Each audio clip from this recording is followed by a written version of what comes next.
दोस्तों, आप सभी का स्वागत है इजी ज्ञान में। दोस्तों, आज के इस वीडियो में हम जेपीएससी पेपर 2 के लिए प्रैक्टिस सेट 22 को करेंगे, जो कि आने वाले जेपीएससी एग्जाम के लिए बहुत ही इंपॉर्टेंट है। दोस्तों, शुरू करने से पहले अगर आपने अभी तक हमारे चैनल को सब्सक्राइब नहीं किया है तो प्लीज़ कर ले दोस्त। तो दोस्तों, आइए शुरू करते हैं। दोस्तों, हमारा पहला सवाल है, किस कारण से छोटानागपुर को सर वैली ऑफ इंडिया कहा जाता है? किस कारण से छोटानागपुर को सर वैली ऑफ इंडिया कहा जाता है? दोस्तों, खनिज संपदा के कारण से ही छोटानागपुर को सर वैली ऑफ इंडिया कहा जाता है। दोस्तों, खनिज संपदा के कारण से छोटानागपुर को सर वैली ऑफ इंडिया कहा जाता है। अगला सवाल है, निम्नलिखित कथनों पर आप विचार कीजिए। पहला कथन कहता है दोस्तों कि कुआं सिंचाई जो है झारखंड में सर्वाधिक प्रचलित है, और दूसरा कथन कहता है कि हिरनी जलप्रपात भैरवी पर स्थित है। तो दोस्तों, आपको बताना है कि इन दोनों कथनों में से कौन सा सत्य है या सही है। तो दोस्तों, केवल एक ही कथन सही है। ठीक है, कथन नंबर 1 ही सही है। तो हमारा जवाब हो जाएगा केवल एक। दोस्तों, अगला सवाल है कि जमशेदपुर में नमक सत्याग्रह का नेतृत्व किसने किया था? जमशेदपुर में नमक सत्याग्रह का नेतृत्व किसने किया था दोस्तों? तो किसने किया था? ननी गोपाल मुखर्जी ने। ठीक है, ननी गोपाल मुखर्जी ने ही जमशेदपुर में नमक सत्याग्रह का नेतृत्व किया था। अगला सवाल है, सिद्धू एवं कान्हू का संबंध किस आंदोलन से है? दोस्तों, सिद्धू एवं कान्हू का संबंध किस आंदोलन से है? तो दोस्तों, सिद्धू और कान्हू का संबंध संथाली विद्रोह से है। किससे है? संथाली विद्रोह से। अगला सवाल है, झारखंड नामधारी किस पार्टी प्रमुख को मुख्यमंत्री विनोदानंद झा ने कांग्रेस पार्टी में विलय कराया था? झारखंड नामधारी किस पार्टी प्रमुख को मुख्यमंत्री विनोदानंद झा ने कांग्रेस पार्टी में विलय कराया था? तो दोस्तों, किसे विलय कराया था? तो जयपाल सिंह को। अगला सवाल है दोस्तों, कहता है कि एस.सी. रॉय की पुस्तक मुंडा एंड देयर कंट्री का प्रकाशन किस वर्ष में हुआ था? एस.सी. रॉय की पुस्तक मुंडा एंड देयर कंट्री का प्रकाशन किस वर्ष में हुआ था? तो दोस्तों, किस वर्ष में हुआ था? 1912 में। दोस्तों, 1912 में ही एस.सी. रॉय की पुस्तक मुंडा एंड देयर कंट्री का प्रकाशन हुआ था।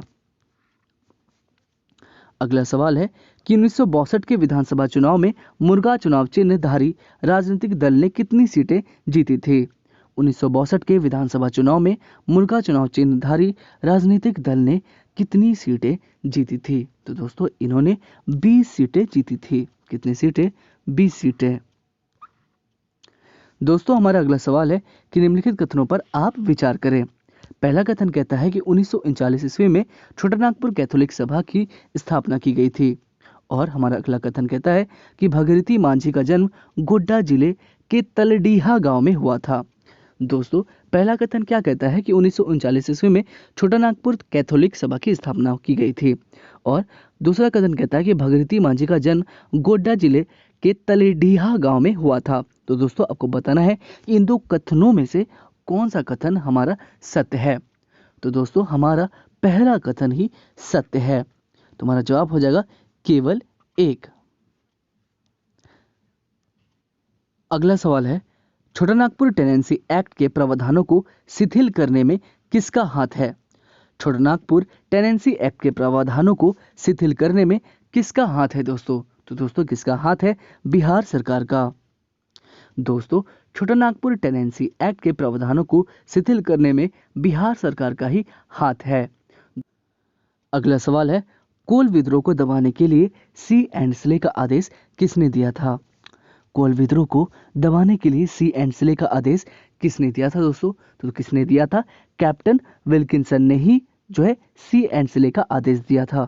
कोल विद्रोह को दबाने के लिए सी एंड स्ले का आदेश किसने दिया था? तो दोस्तों, कैप्टन विल्किंसन ने। चलते हैं अगले सवाल की ओर।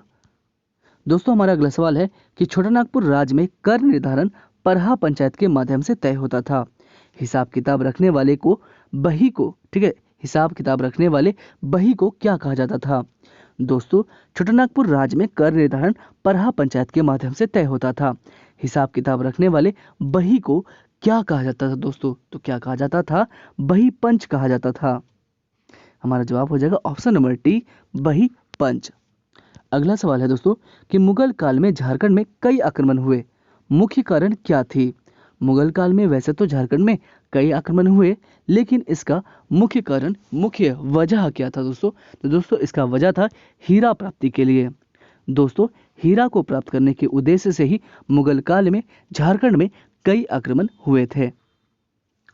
दोस्तों अगला सवाल है, अंग्रेज सरकार ने छोटानागपुर के रैयतों पर 4% टैक्स पुलिस व्यवस्था के लिए लेने लगे, यह क्या कहलाता था।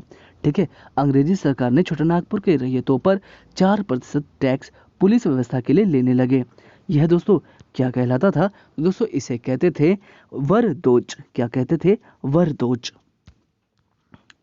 अगला सवाल कहता है कि 1853 ईस्वी में पलामू परगना को सब डिवीजन का दर्जा दिया गया, मुख्यालय किस जगह को बनाया गया था।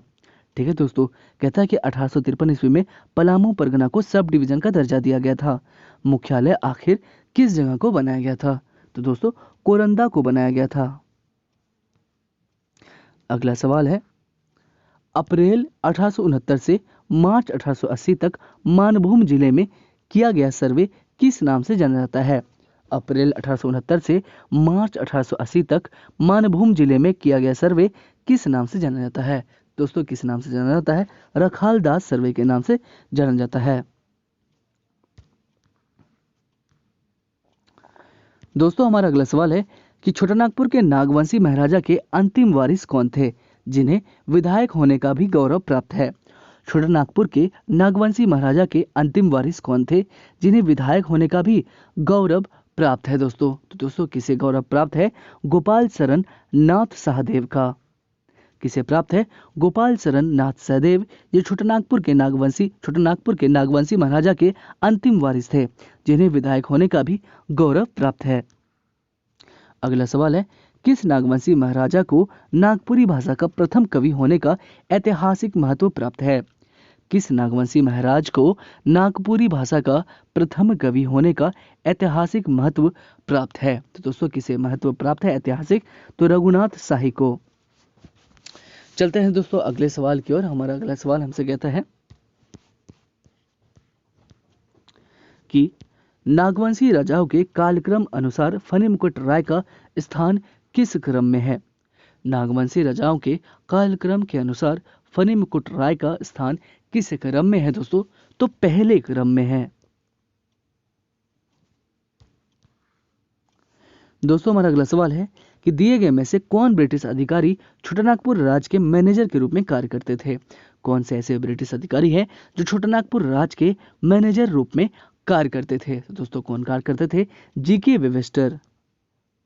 जीके वेबस्टर ही ऐसे ब्रिटिश अधिकारी हैं जो छोटानागपुर राज्य के मैनेजर के रूप में कार्य करते थे। अगला सवाल है कि Birsa Munda and his movement the early years नामक पुस्तक की रचना किसने की है। दोस्तों इस पुस्तक की रचना की है कुमार सुरेश सिंह ने। किसने की है, कुमार सुरेश सिंह ने। अगला सवाल है, किस जनजाति में टंडा शब्द का विशेष महत्व है। दोस्तों किस जनजाति में टंडा शब्द का विशेष महत्व है, तो दोस्तों पीरहोर जनजाति में ही टंडा शब्द का विशेष महत्व है। चलते हैं दोस्तों अगले सवाल की ओर। अगला सवाल हमसे कहता है दोस्तों कि हील खड़िया में ग्राम पंचायत से ऊपर की पंचायत को किस नाम से जाना जाता रहा था। हील खड़िया में ग्राम पंचायत से ऊपर की पंचायत को किस नाम से जाना जाता रहा था। दोस्तों तो किस नाम से जाना जाता रहा था, तो चीरा के नाम से जाना जाता रहा था। अगला सवाल है कि उरांव समुदाय में पंचायत की सूचनाओं को लोगों तक पहुंचाने का कार्य कौन करता है। उरांव समाज में पंचायत की सूचनाओं को लोगों तक पहुंचाने का कार्य कौन करता है दोस्तों, तो कोटवार करते हैं। कोटवार ही उरांव समुदाय में पंचायत की सूचनाओं को लोगों तक पहुंचाने का कार्य करते हैं। अगला सवाल है कि जे बार्थेलेमन ने 1912 ईस्वी में ईसाई छात्रों का एक संगठन बनाया था और ढाका विद्यार्थी परिषद में प्रतिनिधित्व किया था, वह कहाँ का रहने वाला था। दोस्तों जे बार्थेलमन ने 1912 ईस्वी में ईसाई छात्रों का एक संगठन बनाया था और ढाका विद्यार्थी परिषद में प्रतिनिधित्व किया था, वह कहाँ का रहने वाला था। तो दोस्तों वह जो है चाईबासा का रहने वाला था। कहाँ का रहने वाला था, चाईबासा का। अगला सवाल है 1987 ईस्वी में झारखंड समन्वय समिति की रामगढ़ सम्मेलन कुल कितने सदस्य शामिल में हुए थे। ठीक है दोस्तों, कहता है कि 1987 ईस्वी में झारखंड समन्वय समिति की रामगढ़ सम्मेलन में कुल कितने सदस्य शामिल हुए थे। तो दोस्तों कुल कितने सदस्य शामिल हुए थे, कुल 25 सदस्य शामिल हुए थे। अगला सवाल है कि 1841 में किस क्षेत्र के विद्यार्थियों को स्कूल शिक्षा में उपस्थिति बढ़ाने के लिए 2 आना 12 पैसे प्रति छात्र दिए जाते थे।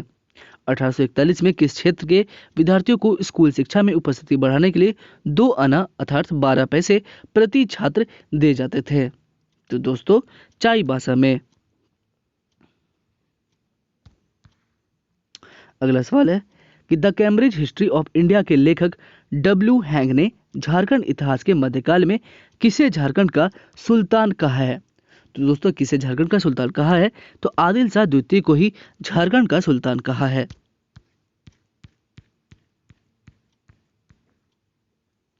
अगला सवाल है कि आप निम्नलिखित कथनों पर विचार करें। पहला कथन कहता है कि सेनापति शहबाज खां के नेतृत्व में अकबर ने 1585 ईस्वी में नागवंशियों को पराजित किया था। फिर कहता है कि पाल वंश के महेंद्र पाल का शिलालेख हजारीबाग के ईंट खोरी में पाया जाता है। दोस्तों इन दो कथनों पर आप विचार करें और बताएं कि कौन सा कथन सत्य है। तो दोस्तों इनमें से हमारा दोनों ही कथन सत्य है। ठीक है, क्योंकि सेनापति शहबाज खां के नेतृत्व में ही अकबर ने 1585 ईस्वी में नागवंशियों को पराजित किया था। और फिर पालवंश के महेंद्रपाल का शिलालेख हजारीबाग की ईंटखोरी में पाया जाता है। दोस्तों चलते हैं हम अगले सवाल की ओर। अगला सवाल है कि चैतन्य महाप्रभु का झारखंड के किस क्षेत्र में प्रभाव अधिक पड़ा, जिसका वर्णन चैतन्य चरित्रामृत में किया गया है। चैतन्य महाप्रभु का झारखंड के किस क्षेत्र में प्रभाव अधिक पड़ा है, जिसका वर्णन चैतन्य चरित्रामृत में किया गया है। तो दोस्तों वह कौन सा क्षेत्र है, तो दोस्तों वह क्षेत्र है पांच परगना क्षेत्र, पंच परगना क्षेत्र। अगला सवाल है नागवंश के संस्थापक राजा फनी मुकुट राय की माता का क्या नाम था। नागवंश के संस्थापक राजा फनी मुकुट राय की माता का क्या नाम था। तो दोस्तों इनकी माता का नाम था पार्वती। दोस्तों अगला सवाल है झारखंड सरकार ने प्रथम स्वतंत्रता संग्राम की 150वीं वर्षगांठ को स्मरणोत्सव के रूप में किस वर्ष मनाया। तो दोस्तों इन्होंने 2007 में ही 150वीं वर्षगांठ मनाई प्रथम स्वतंत्रता संग्राम की। अगला सवाल है 1857 के किस स्वतंत्रता सेनानी ने लोगों की एकजुट करने के लिए जूरी पंचायत की स्थापना की थी। 1857 के किस स्वतंत्रता सेनानी ने लोगों को एकजुट करने के लिए जूरी पंचायत की स्थापना की थी। तो दोस्तों किसने जूरी पंचायत की स्थापना की थी, तो तेलंगा खरिया ने। ठीक है, अगला सवाल कहता है कि संथाल विद्रोह के किस नायक को भगनाडीह में खुलेआम फांसी दी गई थी। दोस्तों कहता है कि संथाली विद्रोह के किस नायक को भगनाडीह में खुलेआम फांसी दी गई थी। तो दोस्तों किसे खुलेआम फांसी दी गई थी, तो कान्हू को ही खुलेआम फांसी दी गई थी। अगला सवाल है किस प्रशासनिक अधिकारी ने बिरसा मुंडा पर वृहत काव्य की रचना हिंदी में की है। किस प्रशासनिक अधिकारी ने बिरसा मुंडा पर वृहत काव्य की रचना हिंदी में की है। तो दोस्तों किन्होंने हिंदी में की है, जियालाल आर्य ने। जियालाल आर्य ने बिरसा मुंडा पर वृहत काव्य की रचना हिंदी में करी है। चलते हैं हम अगले सवाल की ओर। अगला सवाल कहता है कि जनजातीय साहित्य की एक महत्वपूर्ण कृति मुंता पुंप झुम्पा है, इसके रचनाकार कौन है। जनजातीय साहित्य के एक महत्वपूर्ण कृति है जिसका नाम है मुंता पुंप झुम्पा। दोस्तों इसके रचनाकार कौन है, तो दोस्तों इसके रचनाकार है देवले कुजूर। देवले कुजूर ने ही मुंता पुंप झुम्पा की रचना की है। अगला सवाल है आकाशवाणी रांची से चर्चित किस कलाकार को मांझी भाई के उपनाम से जाना जाता है। आकाशवाणी रांची से चर्चित किस कलाकार को मांझी भाई के उपनाम से जाना जाता है, तो किसे जाना जाता है, आदित्य मित्र संताली को। आदित्य मित्र संताली को ही मांझी भाई के उपनाम से जाना जाता है। अगला सवाल है एकीकृत बिहार के किस मुख्यमंत्री के काल में आकाशवाणी रांची का शुभारंभ हुआ था। तो दोस्तों किसके काल में शुभारंभ हुआ था, कृष्ण सिंह के काल में। ठीक है, एकीकृत बिहार के किस मुख्यमंत्री के काल में आकाशवाणी रांची का शुभारंभ हुआ था? तो कृष्ण सिंह के काल में ही आकाशवाणी रांची का शुभारंभ हुआ था। अगला सवाल है, झारखंड के प्रथम मुख्य न्यायाधीश कौन थे? दोस्तों, झारखंड के प्रथम मुख्य न्यायाधीश तो कौन थे? तो वो थे बीके गुप्ता। बीके गुप्ता ही झारखंड के प्रथम मुख्य न्यायाधीश थे।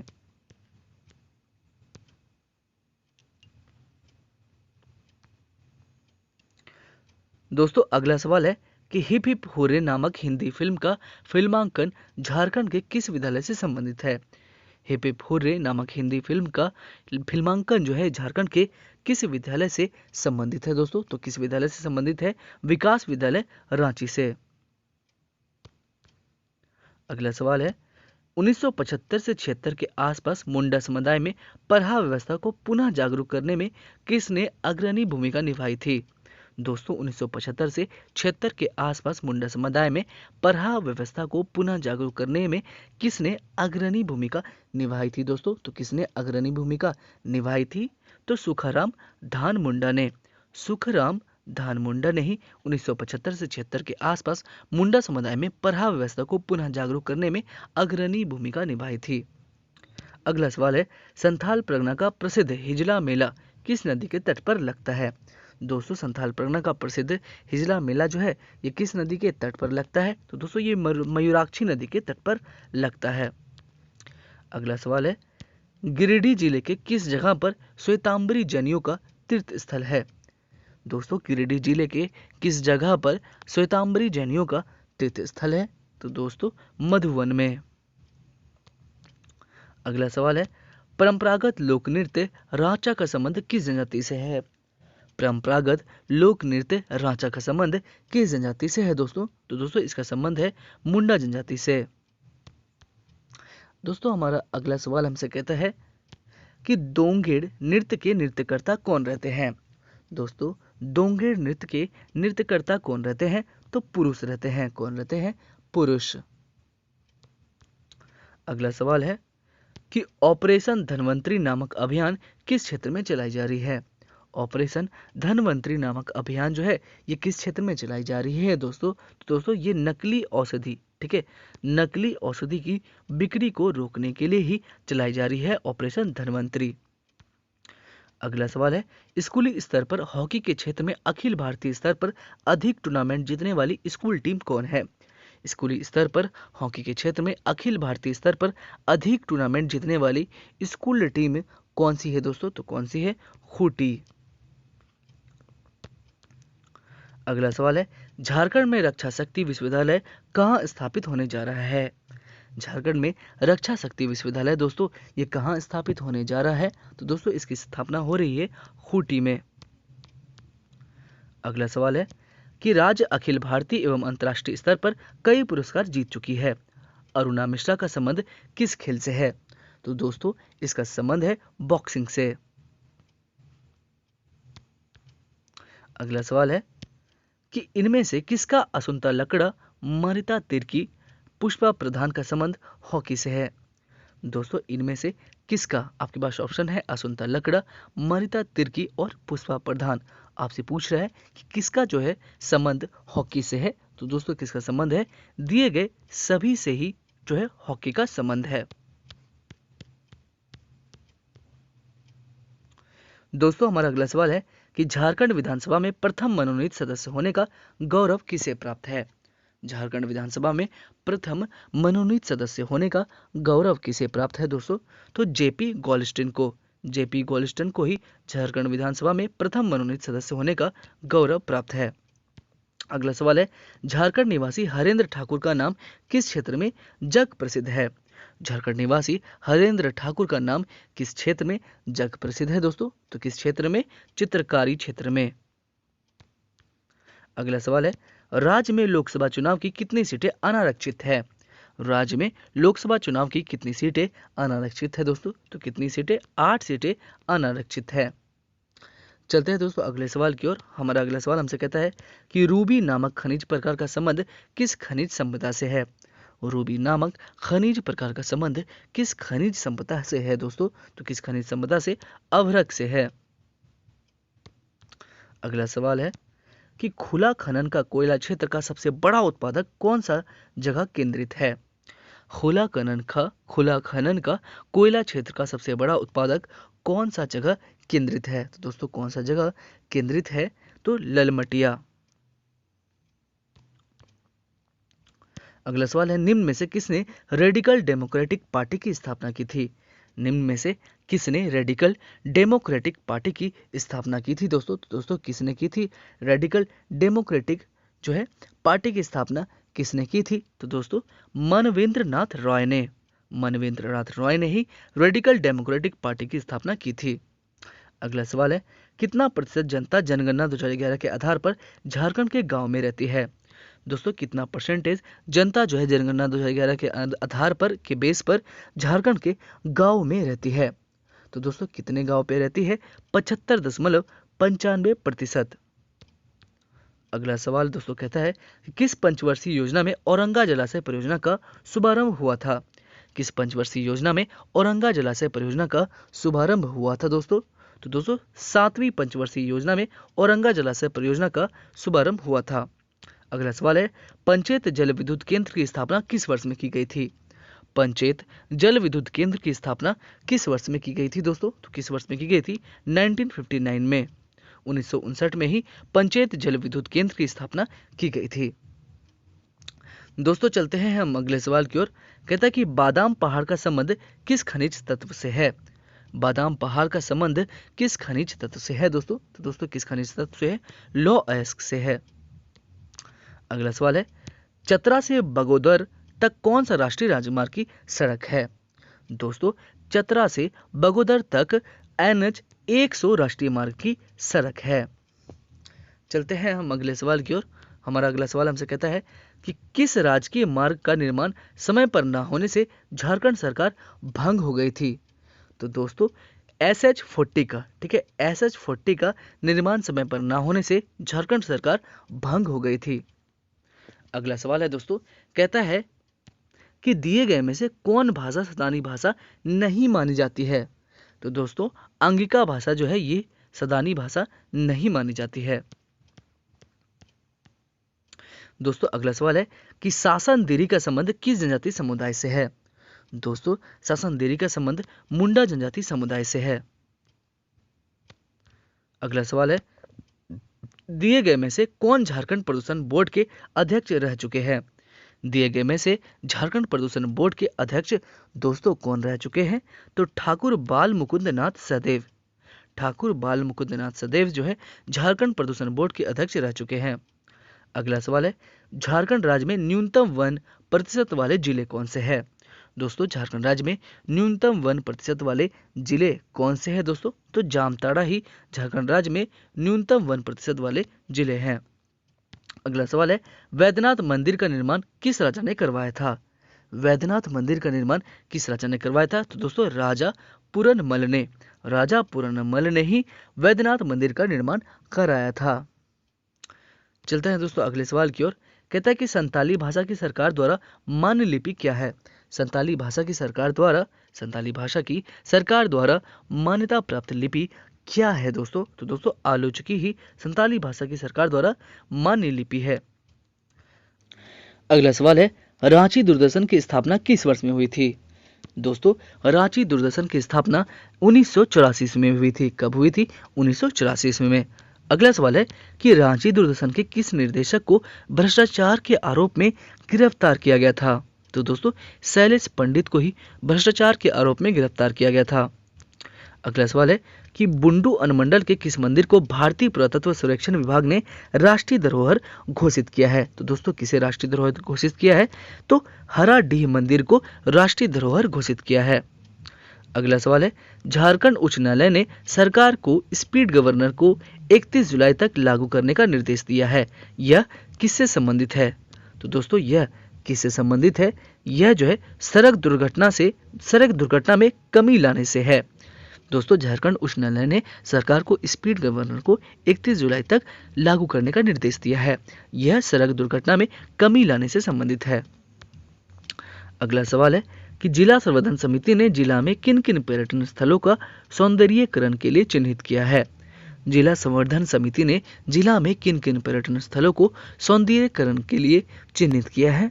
तो दोस्तों दिए गए सभी को ही जो है सभी पर्यटन स्थलों को सौंदर्यीकरण के लिए चिन्हित किया है। नीलगिरी पहाड़ को भी, मुंडहर पहाड़ को भी और पारस जलाशय को भी। अगला सवाल है, अखिल भारतीय स्तर पर साइबर क्राइम से जुड़े अपराधियों की गतिविधियों से कुख्यात जिला कौन सा है? तो दोस्तों कुख्यात जिला है जामताड़ा।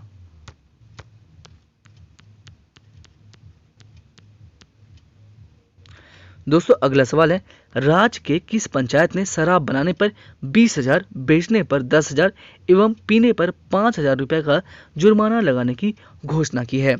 राज्य के किस पंचायत ने शराब बनाने पर 20,000, बेचने पर 10,000 और पीने पर 5,000 रुपए का जुर्माना लगाने की घोषणा की है? तो दोस्तों किसने? तो ईटाफुदर सराय केला। ठीक है, ईटाफुदर सराय केला जो है राज्य के इसी पंचायत ने ईटाफुदर सरायकेला ने शराब बनाने पर 20,000, बेचने पर 10,000 और पीने पर 5,000 रुपए का जुर्माना लगाया है। अगला सवाल है कि हाल ही में राज्यसभा में प्रतीकात्मक वन रोपण निधि बिल 2016 प्राप्त हुआ, यह किस नाम से जाना जाएगा? दोस्तों यह किस नाम से जाना जाएगा? कैंपा बिल के नाम से जाना जाएगा। अगला सवाल है दोस्तों, कहता है कि वर्तमान राज्य के शहरी क्षेत्रों की जमीन खरीद पर सरकार ने कितने प्रतिशत स्टाम्प ड्यूटी बढ़ाई है? तो कितने प्रतिशत बढ़ाई है दोस्तों स्टाम्प ड्यूटी? तो 2% ही स्टाम्प ड्यूटी बढ़ाई है। कितने परसेंट? 2%। अगला सवाल कहता है कि तिलका मांझी झारखंड के किस तरह की प्रशासनिक व्यवस्था के पक्षधर थे? तिलका मांझी जो है झारखंड के किस तरह की प्रशासनिक व्यवस्था के पक्षधर थे दोस्तों? तो दोस्तों पंचायती व्यवस्था के पक्षधर थे। अगला सवाल है, पंचायती राज में ग्राम सभा के किसी बैठक के लिए 1/10 सदस्यों के अतिरिक्त महिलाओं की उपस्थिति का कोरम पूरा करने के लिए कितने प्रतिशत महिला सदस्यों की जरूरत है? तो दोस्तों कितने प्रतिशत महिला सदस्यों की जरूरत है? तो 1/3%। अगला सवाल है दोस्तों, कहता है कि संविधान की 5वीं अनुसूची के खंड 4 में अनुसूचित क्षेत्रों वाले प्रत्येक राज्य के लिए क्या प्रावधान विशेष रूप से है? तो दोस्तों क्या प्रावधान विशेष रूप से है? जनजातीय सलाहकार परिषद का गठन ही विशेष रूप से है, इन्हीं का प्रावधान विशेष रूप से है। अगला सवाल है दोस्तों, कहता है कि 5वीं अनुसूची के क्षेत्रों की पंचायत के लिए बना अधिनियम को क्या कहा जाता है? तो दोस्तों क्या कहा जाता है? पेशा कानून कहा जाता है। अगला सवाल है, छात्राओं को पोशाक की आपूर्ति योजना के तहत राज्य सरकार की वित्तीय भागीदारी कितनी है? तो दोस्तों राज्य सरकार की वित्तीय भागीदारी कितनी है? तो 100%। अगला सवाल है, नागपुरी भाषा में बनी पहली फिल्म का नाम क्या है? तो दोस्तों नागपुरी भाषा में सबसे पहली बनी फिल्म का नाम है सोना कर नागपुर। अगला सवाल है, नागपुरी फीचर फिल्म सजना अनारी का निर्देशक कौन थे? तो दोस्तों सजना अनारी का निर्देशक थे पीके भौमिक। कौन थे? पीके भौमिक। अगला सवाल है कि मुख्यमंत्री लक्ष्मी लाडली योजना के प्रावधान के अनुसार राज्य सरकार किसी चयनित बालिका को 18 वर्ष पूरा करने पर कितनी राशि विवाह हेतु प्रदान करेगी? तो दोस्तों कितनी राशि प्रदान करेगी? 60,000 रुपए।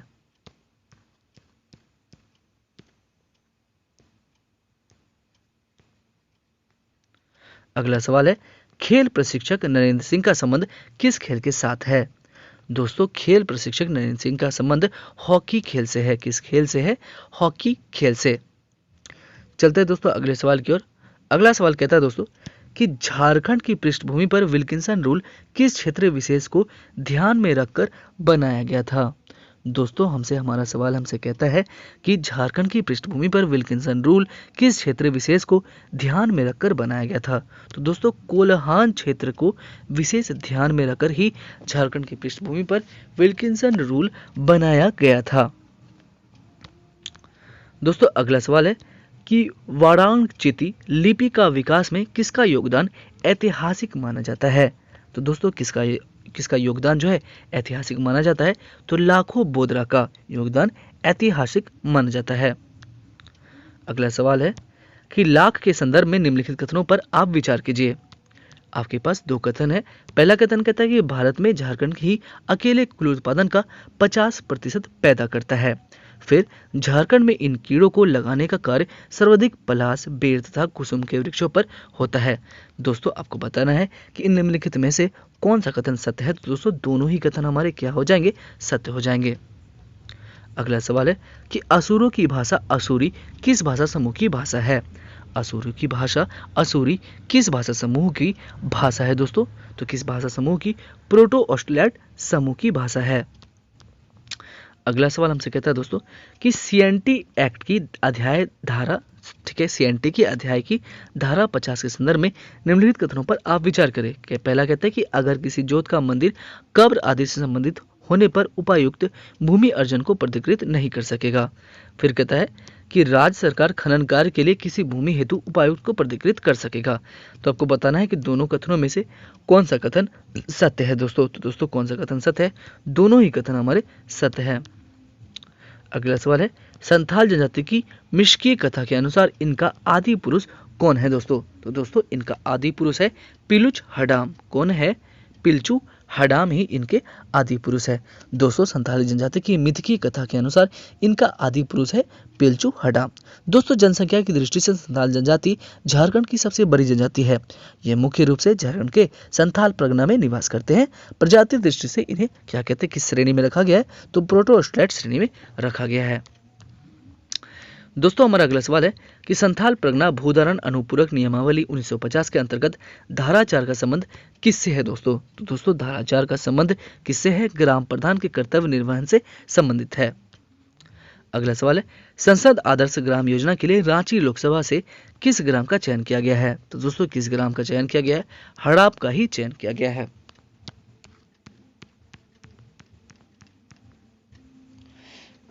दोस्तों हमारा अगला सवाल हमसे कहता है कि विश्व आदिवासी दिवस किस तिथि को मनाई जाती है। विश्व आदिवासी दिवस जो है ये किस तिथि को मनाई जाती है दोस्तों। तो ये 9 अगस्त को मनाई जाती है। दोस्तों 9 अगस्त को ही विश्व आदिवासी दिवस मनाया जाता है। अगला सवाल है झारखंड में पहली बार पंचायत चुनाव कब किया गया था दोस्तों। दोस्तों झारखंड में पहली बार जो पंचायत चुनाव है ये 2010 में कराया गया था। कब कराया गया था, 2010 में। अगला सवाल है संथाल, एक मिनट, अगला सवाल है संथाल परगना काश्तकारी अधिनियम की किस धारा में कहा गया है कि रैयत अपनी जोत पर कच्चा या पक्का भवन बना सकता है। दोस्तों किस धारा में कहा गया है, धारा 18 में। अगला सवाल हमसे कहता है दोस्तों कि आप जो है पहले क्वेश्चन को पढ़ते हैं। कहता है कि सूची 1 छोटा नागपुर काश्तकारी अधिनियम 1908 के विषय सूची 11 धारा से सम्मिलित कीजिए और सूचियों के नीचे दिए गए कूट का प्रयोग कर सही उत्तर चुनिए। दोस्तों ये हमारा सूची 1 है और ये है हमारा सूची 2। सूची 2 हमारा इधर है, ठीक है, एक मिनट। सूची 2 जो है दोस्तों ये हमारा इस साइड है। दोस्तों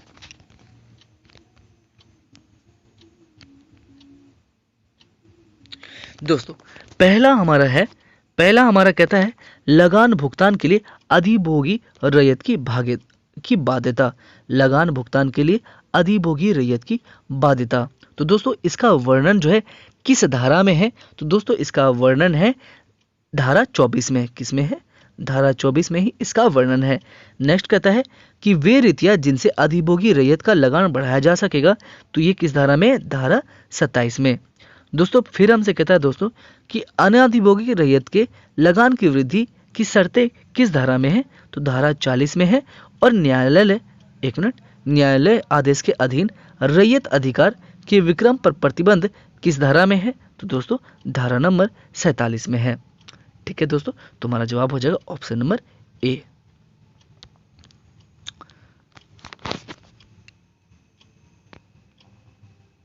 दोस्तों हमारा अगला सवाल हमसे कहता है कि लगान भुगतान करने के समय का प्रावधान संथाल परगना अधिनियम 1946 के किस अध्याय और किस धारा में किया गया है।